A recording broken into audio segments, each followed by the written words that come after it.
Hello everyone, I am Shankar Mishra और आज मैं आपको कराने वाला हूँ children and human in sports का एमसीक्यूज कराने वाला हूँ। एंड जो स्पोर्ट्स एंड न्यूट्रिशन का जो मैंने एमसीक्यूज कराया था उसमें आपने खूब अच्छा रिस्पांस दिया था, तो मुझे उम्मीद है कि इसमें भी आप खूब अच्छा रिस्पांस दोगे। फिजिकल एजुकेशन क्लास 12th का तीसरा यूनिट है according to your term one examination. Okay, so आपको कुछ लिखने की जरूरत नहीं है, आपको फुल नोट्स पीडीएफ जो है इसका डिस्क्रिप्शन बॉक्स में लिंक दे दिया गया है, वहां से जाके आप एक्सेस कर सकते हो। और यहाँ पे 40 आउट ऑफ 14 नहीं, यहाँ पे 35 आउट ऑफ 35 जो होगा आपका एमसीक्यूज आएगा, मतलब in your term one examination में। और 15 नंबर का आपका शायद प्रैक्टिकल होने वाला है, तो उसमें भी मैं एक वीडियो बनाऊंगा प्रैक्टिकल किस तरीके से आप कर सकते हो इफेक्टिवली अच्छे तरीके से।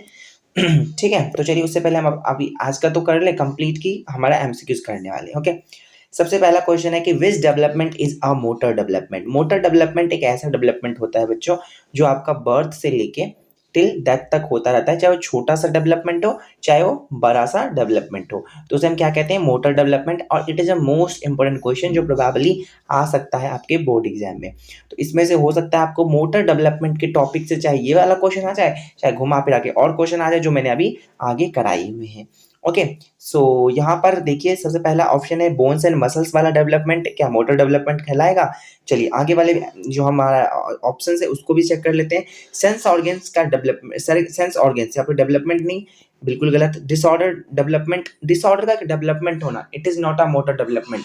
Motor development in a positive way. Okay, so हम पॉजिटिव वे में देखेंगे कि मोटर डेवलपमेंट एक डेवलपमेंट हो रहा है हमारे शरीर में, यानी कुछ ना कुछ नया हो रहा है। ठीक है, तो डिसऑर्डर का डेवलपमेंट होना ये कोई मोटर डेवलपमेंट नहीं हुआ। पोस्चरल डिफॉर्मिटी ये भी कोई डेवलपमेंट नहीं हुआ, मोटर डेवलपमेंट। तो हमारा ऑप्शन ए इसका आंसर हो जाएगा। बोन्स एंड मसल्स का डेवलपमेंट होना, that is called motor development होना। ओके, तो इसका आंसर क्या हो जाएगा हमारा A. Okay, so second question है हमारा, painting catching activities are the example of. आपने यदि मोटर डेवलपमेंट के टाइप्स पढ़े होंगे तो मोटर डेवलपमेंट जो होते हैं दो टाइप्स के होते हैं। तो मोटर डेवलपमेंट के दो टाइप्स होते हैं, एक होते हैं फाइन मोटर डेवलपमेंट और एक होता है ग्रॉस मोटर डेवलपमेंट। ओके, सो इसमें आप देखो यहाँ पे पेंटिंग है, कैचिंग एक्टिविटीज है, तो ये किसका एग्जाम्पल है? क्या ये ग्रॉस मोटर स्किल डेवलपमेंट है या फाइन मोटर स्किल डेवलपमेंट है? सेंसरी स्किल तो ये तो कोई टाइप ही नहीं है, मतलब ये तो होगा ही नहीं क्योंकि कैचिंग एक्टिविटी और पेंटिंग है। बोन एंड मसल डेवलपमेंट तो बिल्कुल भी नहीं, मतलब यहाँ पर क्योंकि बोन एंड मसल डेवलपमेंट जो है इसी ग्रॉस और फाइन मोटर डेवलपमेंट में इंक्लूड हो जाते हैं और सेंसरी डेवलपमेंट भी इसी में इंक्लूड हो जाते हैं। तो बेसिकली हमारे पास दो ही ऑप्शन बचे, समझ रहे हो ना what I am saying to you? So इसमें आंसर होगा आपका बी, फाइन मोटर डेवलपमेंट। आप इस पे एग्जांपल चेक करना, यही आंसर होगा। ओके, चाइल्डहुड वाले बच्चे को प्री स्कूल चिल्ड्रन में कंसिडर करके रखते हैं, तो वो जो होते हैं उनको प्री स्कूल चिल्ड्रन कहा जाता है। तो चीजें सीखते हैं किसकी हेल्प से? इमेजिनेशन से, प्रैक्टिस से, लेक्चर वीडियो से, किससे? तो सबसे पहला थिंग जो है कि जो इस एज के बच्चे जो होते हैं, लेस देन, मैं यहाँ पे 3 कर रहा हूँ, लेस देन 3 इयर्स वाले बच्चे जो होते हैं वो क्या करते हैं, वो ऑब्जर्व करते हैं अपने इन्वायरमेंट को, ऑब्जर्विंग द थिंग्स। ठीक है, वो मतलब चीज़ों को अपने चारों तरफ के जो इन्वायरमेंट है उसको ऑब्जर्व करते हैं, लोगों के फेसेस देखते हैं एंड देन उनको रिकॉग्नाइज करना स्टार्ट कर देते हैं कि ये अंकल है, ये मतलब फादर है, ये मदर है। So basically these type of things, तो बेसिकली वो क्या करते हैं, इमेजिन करते हैं कि ये है, ये है। तो बेसिकली इमेजिनेशन से ही सीखते हैं। लेकिन इसका जो आंसर है वो आप वीडियो देखोगे तो ये नेगेटिव इम्पैक्ट पड़ता है। ठीक है, इसका आंसर वीडियो से भी हो सकता है, बट वीडियो इज नॉट अ, मतलब वीडियो सिखाने के लिए, मतलब जो एक नॉलेज देने के लिए हो सकता है। नॉलेज किस तरीके से दे सकते हैं? With the help of video. तो वीडियो मेरे लिए हिसाब से नहीं होगा, लेक्चर देना उस छोटे बच्चों को कुछ समझ नहीं आएगा। प्रैक्टिस क्या प्रैक्टिस करेंगे? सो तो answer is that A, option number A, that is imagination. So fourth question है, in the childhood children behaviour is mostly influence by. ये तो सिंपल क्वेश्चन है कि जो चाइल्डहुड वाले एज होते हैं अप टू 12 टू 13 ईयर्स, यानी 12 टू, या तो कोई कोई तो 12 साल तक किसी किसी बुक में कंसिडर किया जाता है, बट कहीं कहीं 13 साल तक कंसिडर किया जाता है चाइल्डहुड को। तो बेसिकली जो इस चाइल्डहुड वाले पीरियड में चिल्ड्रन का जो बिहेवियर होता है किससे इन्फ्लुएंस होता है? तो बेसिकली पीयर ग्रुप से। पीयर ग्रुप्स मतलब यानी कि सेम एज वाले ग्रुप से, सेम एज वाले ग्रुप से। पीयर ग्रुप उसे कहते हैं जो सेम एज के रहते हैं। जैसे मैं बोलूँ जैसे मैं बोलूँ फॉर एग्जाम्पल कि कोई फॉर एग्जाम्पल एक बच्चा है जो 5 साल का है, 5 ईयर्स का है बेसिकली।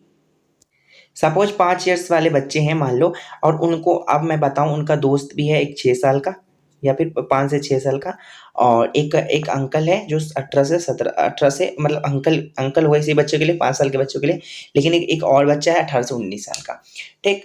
तो बेसिकली उनको मतलब पीयर ग्रुप किसे कहा जाएगा, इस बच्चे के लिए पीयर ग्रुप इसको कंसिडर किया जाएगा, ना कि इसको, ठीक है। तो पीयर ग्रुप समझ गए कि सेम एज ग्रुप वाले बच्चे से इन्फ्लुएंस होता है, जैसे आपके भी क्लासमेट्स होंगे, ठीक है, तो आपके क्लासमेट्स होंगे तो उसमें आपको क्या होगा, उसी से इन्फ्लुएंस होगा, क्योंकि वो सेम एज वाले ही होते हैं मोस्टली, तो वो, ठीक है, तो उससे इन्फ्लुएंस होते हैं, तो पीयर ग्रुप इसका राइट आंसर हो जाएगा। फ्रेंड्स नहीं होगा, फ्रेंड्स क्योंकि फ्रेंड्स ओल्ड एज मतलब बड़े बड़े भी हो सकते हैं, फ्रेंड्स आपके बड़े भी हो सकते हैं, एल्डर भी हो सकते हैं फ्रेंड्स, एंड आपके यंगर भी हो सकते हैं। तो जनरली फ्रेंड्स को नहीं कंसिडर किया जाता है, पीयर ग्रुप को ही कंसिडर किया जाता है, सी आंसर का आंसर होगा। तो अब फिफ्थ क्वेश्चन है कि इन द एडोलसेंस, मतलब एडोलसेंस में एडोलसेंस, जब एडोलसेंस की एज पे जाते हैं बच्चे, तो एक्सरसाइज जो है उनको किस तरीके से मदद करता है, किस तरीके से, इसका राइट आंसर होगा डायरेक्ट ई। अब इसमें क्यों, क्योंकि इसमें एलिमिनेशन लगा के देखो, एलिमिनेशन देखो, increase age toward the old, बिल्कुल गलत है, क्योंकि आप एज इंक्रीज करोगे किसके तरफ, यदि आप एक्सरसाइज करोगे तो आपका क्या होगा, बुढ़ापे की तरफ एज बढ़ेगा, नहीं। तो ये तो आंसर गलत हो गया option. Move away from the society, society से आप भाग जाओगे एक्सरसाइज करोगे तो गलत है। रिमूव वेरियस सेंसेस, आपके क्या जो 5 सेंसेस है आपके, उसमें से क्या आपके सेंसेस रिमूव हो जाएंगे एक दो, ठीक है, तो ऐसा कुछ भी नहीं है। तो आपका ऑप्शन इसका आंसर होगा ये, strengthens of the cardiovascular system. यदि आप एक्सरसाइज करोगे तो आपको कार्डियोवास्कुलर सिस्टम में बहुत ज्यादा इफेक्ट पड़ेगा, स्ट्रेंथेंस होगा, ठीक है, इसका ऑप्शन आंसर ए होगा, ठीक है। अब यहाँ पे 6 क्वेश्चन है कि चूज द करेक्ट वन, आपको इसमें से मैचिंग है, मैचिंग टाइप क्वेश्चन है, ऐसे मैं सारे जितने भी, पहले मैं ये एक एक मतलब सेपरेट वीडियो को करा दूं, सेपरेट वीडियो का मैं करा देता हूँ, जो एमसीक्यूज है, उसके बाद मैं एक दिन जो मैचिंग वाले क्वेश्चन है उसके, देन एसेशन रीजन वाले क्वेश्चन के, एंड देन मतलब एक डायग्राम वाले क्वेश्चन के, and case study based question अब आपका नेक्स्ट वीडियो में आ जाएगा। Case study based question separate एक यूनिट का 2 वीडियो आएगा, क्योंकि केस स्टडी बेस्ड क्वेश्चन ज्यादा बड़ा होता है, ठीक। तो यहाँ पे चूज द करेक्ट वन, आपका करेक्ट इसमें चूज करना है एमसीक्यूज में। तो ये आपका ये आपका एमसीक्यूज में करेक्ट करना है आपको, सही कौन सा है इसमें, ठीक है। ये मैचिंग है, आप इसमें लगा के देखो सबसे पहले कि इन्फेंसी जो होते हैं 0 to 2 ईयर्स, तो आपका पहले का ई होना चाहिए, पहले का ई होना चाहिए, इस तरीके से समझना। कोई बच्चे कंफ्यूज भी हो जाते हैं इसमें, लेकिन ऐसा नहीं होना है, इसमें पहले का ई देखो, इन्फेंसी 0 to 2 ईयर्स, तो पहले का ए है, तो ये तो आंसर गलत हो गया।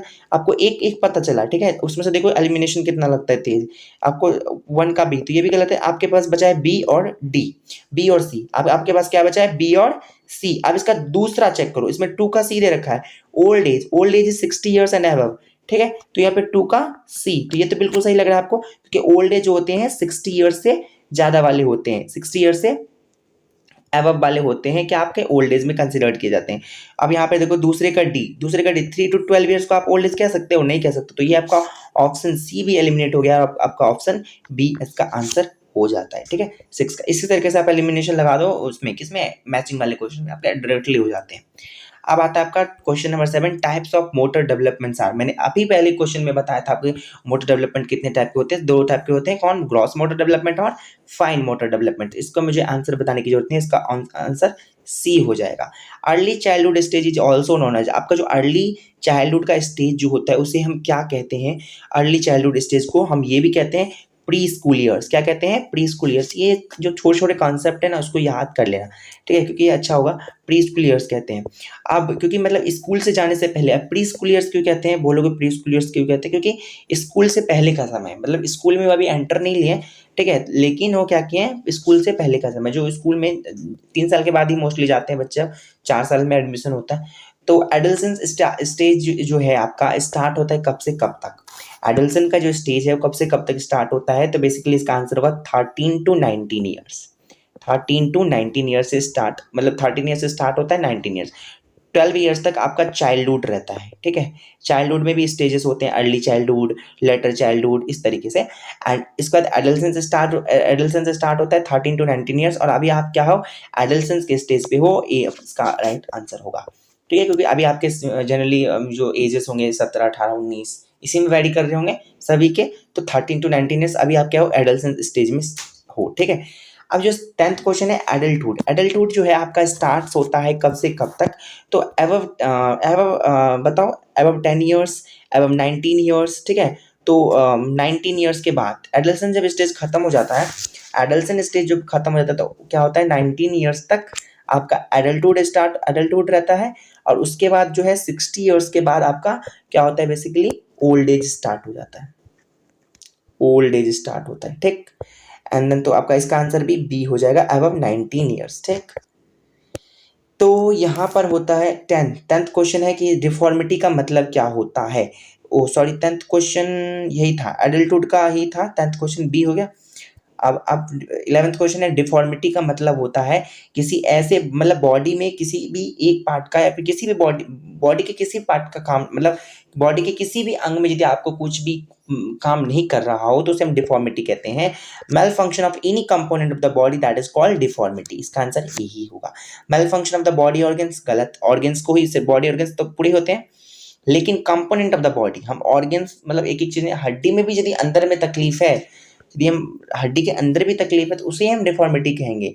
यदि हमारे मतलब किसी भी चीज में दिक्कत है तो हम उसे कहेंगे, जैसे पाँव में दिक्कत है तो उसे भी डिफॉर्मिटी कह सकते हैं, ठीक है। तो अब यहाँ पे है malfunction of the joint of the body, सिर्फ जॉइंट को ही नहीं कहेंगे, and D shaped of the muscles, इसको भी नहीं कहेंगे, ठीक है। तो हमारा इसका आंसर क्या हो जाएगा A, this is malfunction of any component of the body. अब यहाँ पे 12th क्वेश्चन है कि scoliosis is a postural deformity, मतलब आपके पोस्चर का डिफॉर्मिटी है ये, जो where the person body position becomes, आप जो जहाँ पर क्या होता है पर्सन की जो बॉडी का है, मतलब जो पर्सन का बॉडी जो है वो किस तरीके से हो जाता है बताओ। Lateral curvature of the spine, मतलब लेटरल मतलब क्या मुड़ जाता है उसका स्पाइन, तो ये है मतलब स्पाइन मुड़ जाना इज अ मतलब पूरा मुड़ जाना, ठीक है। लेटरल कर्वेचर मतलब लेटरल कर्वेचर में लेटरल डायरेक्शन में, तो ये गलत है, लेटरल डायरेक्शन में नहीं होता, एक साइड वे कर्व होता है, इसका आंसर डी होगा। और यहाँ पे मैं दूसरा भी देखता हूँ, arch of the sole feet, बिल्कुल गलत है, ये तो डायरेक्टली रिलेटेड आपके फ्लैट फिट से। Wide gap between the knees, जहाँ पर जब ये वाइड गैप होता है ना तब यहाँ पे बो लेग्स होता है, ठीक। तो ये तो दोनों होगा ही नहीं, और ये lateral curvature of the spine is a known as a lordosis, ठीक। तो ये लेटरल डायरेक्शन में जाता है बेसिकली, और ये स्कॉलियोसिस क्या होगा, डी आंसर हो जाएगा। अब what are the causes of flat feet, अब फ्लैट फुट तो जानते ही हो, फ्लैट फुट या फिर फ्लैट फीट बोलते हैं, फ्लैट फुट फीट भी बोल सकते हैं, फ्लैट फुट भी बोल सकते हैं। इसके कॉजेज क्या है, कॉजेज मतलब what do you mean by causes, मुझे पता है बहुत सारे बच्चों को नहीं पता होगा इसका मतलब, कारण किसकी वजह से हो रहा है, क्या कॉजेज, हम बोलते हैं कि फ्लड आया किसकी वजह से आया, हैवी रेन की वजह से आया, ठीक है, इस तरीके से। तो weak muscles of the foot, directly इसका आंसर है।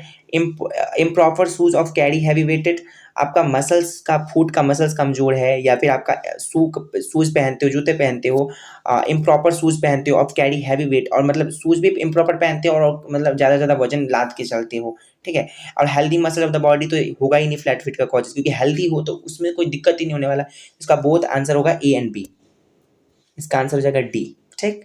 अब यहाँ पे फिर से एक मैचिंग वाला क्वेश्चन है, यहाँ पर है चूज द करेक्ट वन। आपको इसमें से सबसे पहले फिर से एलिमिनेशन स्टार्ट करो। फ्लैट फीट आपको दिख रहा है, एबनॉर्मल आर्क मतलब उसमें आर्क आएगा। फ्लैट फुट मैं बता दूं, जैसे ये पाँव होता है नॉर्मल का, मुझे पाँव डायग्राम कैसे बनाऊं, इसे देखो, इस तरीके से होता है ना आपका पाँव, ठीक। तो ये आपका पाँव होता है, मान लीजिए इस तरीके से, तो ये हो गया। अब जैसे ये नॉर्मल पाँव है, अब ये नॉर्मल पाँव आपका पूरा मतलब जैसे आपने पानी में डुबोए अपने पैर, और जब यहाँ पे गृह प्रवेश नहीं होता जिस तरीके से, उसी तरीके से, तो आपका प्रॉपर मतलब जो आर्क नहीं पड़ा, मतलब यहाँ पर कुछ इस तरीके से आ गया। जैसे देखो मैं बताता हूँ, जैसे आपका मान लो ये इस तरीके से आया और यहाँ पे इस तरीके से आ गया, मतलब प्रॉपर आर्क नहीं आया, ठीक है। तो प्रॉपर आर्क नहीं आया आपका पूरा, तो उसे हम कहते हैं फ्लैट फीट, ठीक है, फ्लैट फीट। तो एबनॉर्मल पहले का तो सी हो गया, देखते रहो अब आंसर देखते रहो। नॉक नी मतलब क्या होता है, दोनों घुटना का, ये घुटना है मान लो, तो ये दोनों घुटना का चिपक जाना। इनवर्ड नॉक नी मतलब इनवर्ड बेंट मतलब अंदर की तरफ, ठीक। तो यहाँ पर दूसरे का तो बी होना चाहिए। और बो लेग्स मतलब वाइड गैप, यानी कि दोनों घुटना दूर दूर रहेंगे, ठीक, दोनों घुटना दूर दूर रहेंगे। तो यहाँ पे पहले का सी, ठीक, तो ये वाला तो एलिमिनेट हो गया। दूसरे का बी, तो यहाँ पर ये वाला हो जाता है, ये दोनों गलत हो जाते हैं, तो इसका आंसर क्या हो जाएगा सी, इस तरीके से। Choose the correct one. 15 question का आंसर हमें सही से चूज करना है। तो दैट इज कि आपका जो 15 क्वेश्चन का आंसर हो जाएगा, पहले राउंड सोल्जर, जैसे मैंने बोला वैसे ही करो।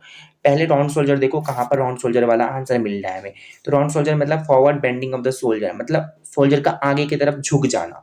तो that is the right answer. ये अपर बैक वाला मत सोचना, क्योंकि ये forward rounding of upper back, आपका अपर बैक जो है, अपर बैक, बैक आपका, ठीक है, back, not your soldier, back बोल रहा हूँ मैं, ठीक है। तो उसका उसका राउंड हो जाना इस तरीके से, तो वो होता है हमारा काइफोसिस। तो पहले का तो डी, यदि इसमें से कोई सा भी एक मिल जाए ना, तो उसका आंसर मिलने का प्रोबेबिलिटी होता है, यदि इसमें से किसी का भी एक का आंसर आपको पता हो। तो पहले का D, forward bending of the soldier, बिल्कुल सही है। तो पहले का डी है, तो आपका दो आंसर तो खत्म ही हो जाते हैं। दूसरे का क्या हो जाएगा, scoliosis is a sideway curvature of the spine. अभी मैंने पढ़ाया था sideway curvature of the spine होता है कुछ इस तरीके से, किसी का इस तरीके से होता है, किसी का इस तरीके से होता है, मतलब स्पाइन की बात कर रहा हूँ मैं, ये स्पाइन है। एंड किसी का ये हल्का सा होता है इस तरीके स्पाइन में। तो पहले का डी, दूसरे का बी, ठीक। तो पहले का डी, दूसरे का बी, तो पहले अब हमारा देखो, तो ये दोनों तो आंसर चला ही गया था। अब पहले का डी, दूसरे का बी, तो अब दूसरे में बी यहीं पे है, यहाँ पे ए है, तो ये गलत हो गया, आपका आंसर बी हो जाता है। तो 15 का आंसर भी आपका क्या हो गया, बी हो गया। इसी तरीके से आप फटाफट कर सकते हो एमसीक्यू वाले क्वेश्चन।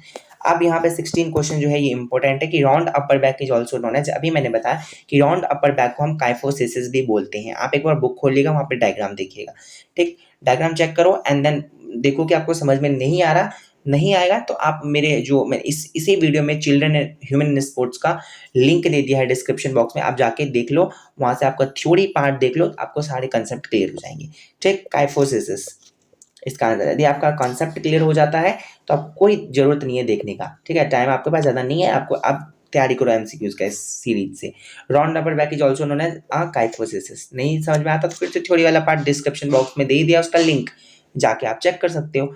विच आसन इज हेल्पफुल इन काइफोसिस, ये आपको याद रखना है कि कौन सा आसन जो है काइफोसिस के लिए हेल्प करता है, फ्लैट फुट के लिए हेल्प करता है।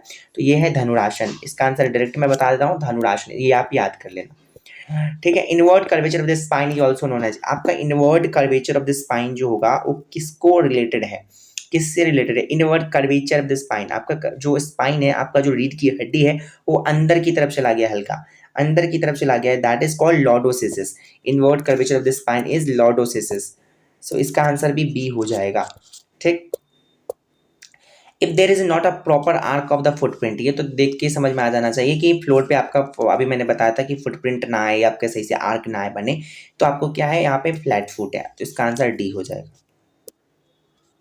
ठीक। चलिए 20 क्वेश्चन शुरू करते हैं। तो 20 क्वेश्चन में है कि if both the knees knock और touch each other it while in normal standing position then you have a, मतलब यदि आपका दोनों जो घुटना है, मतलब दोनों घुटना है नॉक कर गया, यानी कि दोनों एक दूसरे से टच कर गया है, आप यदि नॉर्मल स्टैंडिंग पोजीशन में खड़े होते हो, चाहे कोई भी पर्सन खड़ा होता है, तो उनको क्या हुआ रहता है, उनको नॉक नीज रहता है, ठीक है। मतलब आपके दोनों नीज एक दूसरे में टच हो गया है, यानी कि ये इसका राइट आंसर होगा। If there is a wide gap between the knees, यदि दोनों में एक वाइड गैप होगा तो क्या हो जाएगा बच्चों, वाइड गैप होगा तो होगा क्या, बोलेक्स।